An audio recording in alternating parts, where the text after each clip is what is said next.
everybody, welcome back to my channel. I'm Amberlyn Reads. I'm Amberlyn and I read books.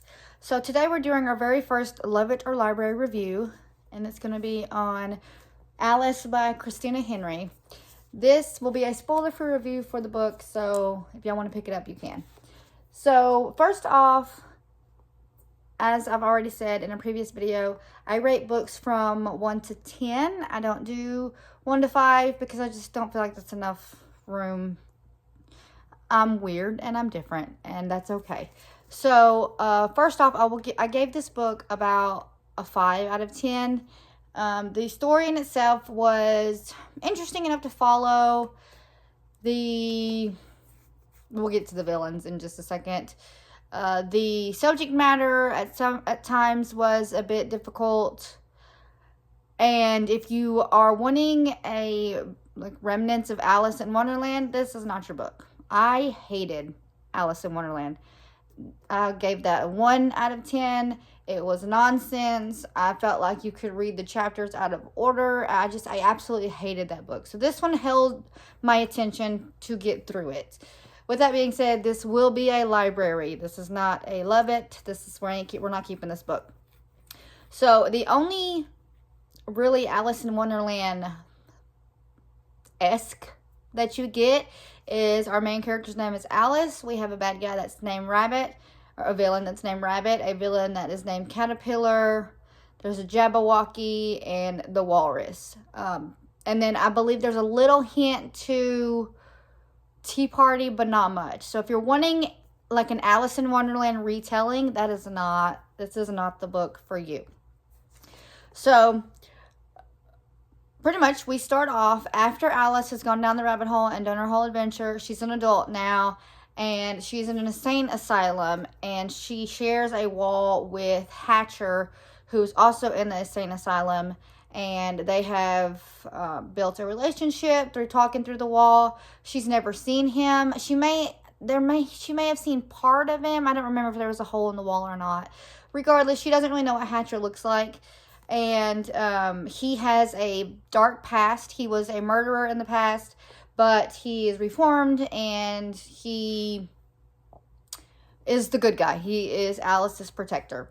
So through a situation that happened, Alice and Hatcher are no longer in the insane asylum, and they have a mission, and the mission is a villain. So just put it to that. There's a lot of intertwining that Hatcher and this villain have together. Hatcher is somebody called a seer, so he can see the future.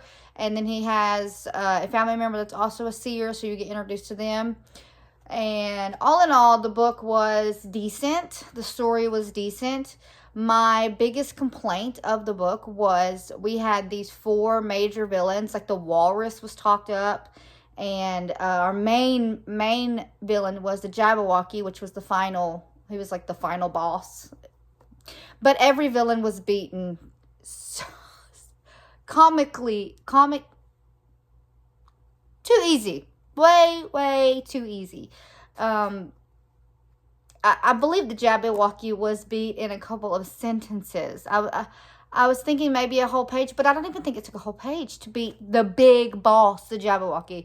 So this book was a lot of build-up, character building to a point, but mostly it was like these build-up to the next boss, to the next boss, to the next boss, and every boss was like super easy to beat. Now, especially the last one. The last boss was the worst. I mean, the other ones, they had to do some stuff and cross some lines a little bit. But for the last boss, it was ridiculous. I'll just say that. It was, in my opinion, I hated the way the book ended. Or I hated the way the final boss was, I should say. So I was going to say something else. This is a bit of a not coming of age because she's an adult, but it's a bit of finding your confidence. Alice tends to find her confidence and realizes she's not crazy like she thought she was. Oh, the subject matter of the book is dark, especially when you get to the Walrus. It has a lot of sexual assault in it, sexual abuse in it to the extreme. Alice is a magician in it, and that's a reason for... That's a reason why the walrus is doing what he's doing to multiple women, because he wants a magician on his side. So it is very dark subject matter. It's nothing like Alice in Wonderland. This is definitely a library. I will not pick this book up again. I'm sorry. I will not pick this book up again and read it. Once was enough for me. I almost co-grabbed this with my sister. And my sister is one of those chickies that will read the last sentence of a book. And if everything wraps up in a bow, she doesn't like it. And this one does tend to... it's kind of set up for future books. And I do think this is the first in a series. But I will not be continuing said series. But she was like, nope, I don't want to pick it up. And I'm very glad that she didn't, because she would have probably DNF'd it. And it probably would have messed with her quite a bit because of how dark it goes. So this is definitely not a kid's book. Do not think a child should read this. This is a very, very dark and disturbing revisit to Alice in Wonderland with not very much Wonderland in it. So y'all can check it out if you want to. For me, this was not it. So, library it goes. Thank you guys for watching. If you liked it, you can hit the like button. You can subscribe. And don't forget, everybody, tackle those TBRs. Bye.